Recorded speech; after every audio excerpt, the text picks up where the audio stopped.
السلام علیکم ورحمۃ اللہ۔ دعا ہے رب جلیل سے کہ اللہ رب العزت ہم سب کو بہترین دنیا اور خوبصورت آخرت نصیب فرمائے، آمین۔ الحمد للہ رب العالمین والعاقبۃ للمتقین والصلاۃ والسلام علی خاتم الانبیاء والمرسلین۔ اللہم صلی علی محمد فی اول کلامنا، اللہم صلی علی محمد فی اوسط کلامنا، اللہم صلی علی محمد فی آخر کلامنا۔ یہ دوسری صدی ہجری کا زمانہ تھا۔ دنیا کے چپے چپے میں اسلام کی کرنیں اپنی تابناک شعاعیں بکھیر رہی تھیں۔ وہی عرب جو کچھ عرصہ پہلے انتقام کی آگ میں جھلس رہے تھے، آج اسلامی تعلیمات کی بدولت تمام بھائی بھائی بن چکے تھے۔ قبائل کے درمیان باہمی اختلافات پائے جاتے تھے، مگر محاذ جنگ پر جب اکٹھے ہوتے تو سب ایک دوسرے کے بے حد احترام کرتے تھے۔ تلواروں کے سائے میں ان کی نمازیں ادا ہوتی تھیں، اور جن جن ملکوں میں وہ جہاد کا پرچم لہراتے، وہاں کے باشندوں کے ساتھ عدل و انصاف کرنا ان کی شان تھی۔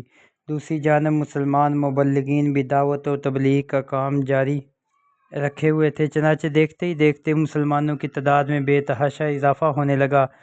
دوسری صدی ہجری کے اواخر میں مملکت اسلامیہ کی باغ دوڑ خلیفہ ہارون رشید کے ہاتھ میں آ گئی۔ دنیا کے گوشے گوشے سے مسلمان بیت اللہ شریف کا حج ادا کرنے کے لیے آ رہے ہیں۔ مکہ مکرمہ میں پانی ناپید ہے۔ حجاج کرام اور اہل مکہ بڑی مشکل سے کسی طرح پانی کا بندوبست کر پاتے ہیں۔ اس زمانے میں ملکہ زبیدہ بنت جعفر فریضہ حج کی ادائیگی کے لیے مکہ مکرمہ آتی ہیں۔ انہوں نے جب اہل مکہ اور حجاج کرام کو پانی کی دشواری اور مشکلات میں مبتلا دیکھا تو انہیں سخت افسوس ہوا، چنانچہ انہوں نے اپنے اخراجات سے ایک عظیم الشان نہر کھودنے کا حکم دے کر ایک ایسا فقید المثال کارنامہ انجام دیا جو رہتی دنیا تک عالم بشریت کو یاد رہے گا۔ امام جعفر زبیدہ بن جعفر بن ابو جعفر منصور ہاشمی کے خاندان کی چشم و چراغ تھیں۔ یہ خلیفہ ہارون رشید کی چچا زاد بہن تھی۔ ان کا نام امت العزیز تھا۔ ان کے دادا منصور بچپن میں ہی ان سے خوب کھیلا کرتے تھے۔ ان کو زبیدہ دودھ پلانے والی متانی کہہ کر پکارتے تھے، چنانچہ سب اسی نام سے پکارنے لگے، اور اصلی نام لوگ بھول ہی گئے۔ یہ نہایت خوبصورت اور ذہین و فطین تھی۔ جب جوان ہوئی تو خلیفہ ہارون رشید سے ان کی شادی ہوگی۔ یہ شادی بڑی دھوم دھام سے ذوالحجہ 25 ہجری میں ہوئی۔ ہارون رشید نے اس شادی کی خوشی میں ملک بھر سے عوام و خواص کو دعوت پر بلایا اور مدعوئین کے درمیان اس قدر زیادہ مال تقسیم کیا کہ جس کی مثال تاریخ اسلام میں مفقود ہے۔ اس موقع پر خاص بیت المال سے اس نے 50 ملین درہم خرچ کیے۔ ہارون رشید نے اپنے خاص مال سے جو کچھ خرچ کیا وہ اس کے علاوہ تھا۔ ہارون رشید ملکہ زبیدہ سے بہت زیادہ محبت کرتا تھا۔ ایک مرتبہ اس نے اپنی بیوی کو یہ کہہ کر پکارا، ام نہر ذرا ادھر آ۔ زبیدہ نے بعد میں مشہور عالم اصمعی کو بلوا کر پوچھا، امیر المومنین مجھے ام نہر کہہ کر پکارتے ہیں، اس کا کیا معنی ہے؟ اصمعی نے جواب دیا، چونکہ جعفر عربی لغت میں نہر کو کہتے ہیں اور آپ کی کنیت ام جعفر ہے، اس لیے نہر معنی مراد لے کر آپ کو اس نام سے پکارا ہوگا۔ زبیدہ بڑی ہی سمجھدار خاتون تھی۔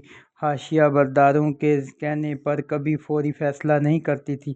ایک مرتبہ ایک شاعر نے ان کی خدمت میں چند اشعار سنائے، مگر ردیف اور قافیہ اور الفاظ کی ترکیب میں شاید وہ اپنا مافی ضمیر اچھی طرح سے ادا نہ کر سکا۔ شعر کے مفہوم سے اس کی عظمت کی بجائے گستاخی عیاں تھی۔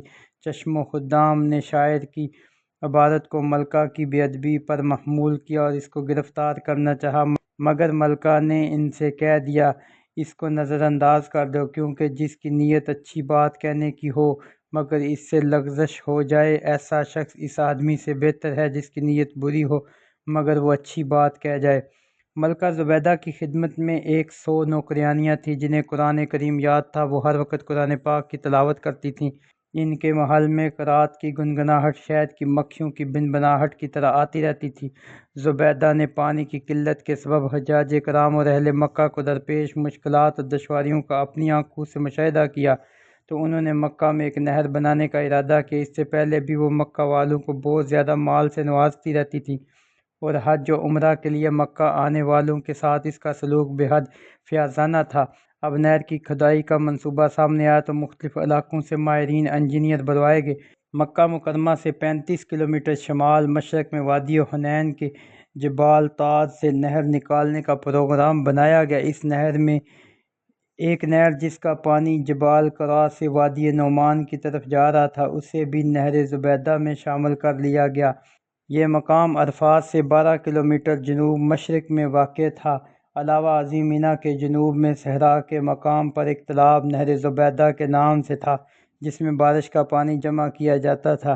اس سے 7 کاریزوں کے ذریعے پانی نہر میں لے جایا جاتا تھا۔ پھر وہاں سے ایک چھوٹی نہر مکہ مکرمہ کی طرف اور ایک عرفات میں مسجد نمرہ تک لے جائے گی۔ اس عظیم منصوبے پر 17 لاکھ دینار خرچ ہوئے، مگر ملکہ زبیدہ نے انتہائی شوق اور جذبہ اخلاص کے تحت نہر کی کھدائی کرائی تھی۔ وہ حجاج کرام اور اہل مکہ کو پانی کی دشواریوں سے نجات دلانا چاہتی تھی۔ یہ کام صرف اللہ تعالیٰ کی خوشنودی کے لیے انہوں نے کیا۔ اس کا اندازہ اس بات سے لگائیں کہ جب نہر زبیدہ کی منصوبہ بندی شروع ہوئی تو اس منصوبے کا منتظم انجینئر آیا اور کہنے لگا، آپ نے جس منصوبے کا حکم دیا ہے اس کے لیے خاصی اخراجات درکار ہیں، کیونکہ اس کی تکمیل کے لیے بڑے بڑے پہاڑوں کو کاٹنا پڑے گا، چٹانوں کو توڑنا پڑے گا، نشیب و فراز کی مشکلات سے نمٹنا پڑے گا، سینکڑوں مزدوروں کو دن رات محنت کرنی پڑے گی، تب کہیں جا کر اس منصوبے کو پایہ تکمیل تک پہنچایا جا سکتا ہے۔ یہ سن کر ملکہ زبیدہ نے جو جواب دیا وہ دلچسپ بھی ہے اور اس سے ان کی قوت فیصلہ اور منصوبے سے دلچسپی کا اظہار بھی ہوتا ہے۔ انہوں نے چیف انجینئر سے کہا، اس کام کو شروع کرو ہاں کلہاڑے کی ایک ضرب پر 1 دینار خرچ آتا ہو۔ اس طرح جب نہر کا منصوبہ تکمیل کو پہنچ گیا تو منتظمین اور نگران حضرات نے اخراجات کی تفصیل ملکہ کی خدمت میں پیش کی۔ اس وقت ملکہ دریائے دجلہ کے کنارے واقع اپنے محل میں تھیں۔ ملکہ نے وہ تمام کاغذات لیے اور انہیں کھول کر دیکھے بغیر دریا میں ڈال دیا اور کہنے لگی، الہی مجھے دنیا میں کوئی حساب کتاب نہیں لینا، تو مجھ سے قیامت کے دن حساب نہ لینا۔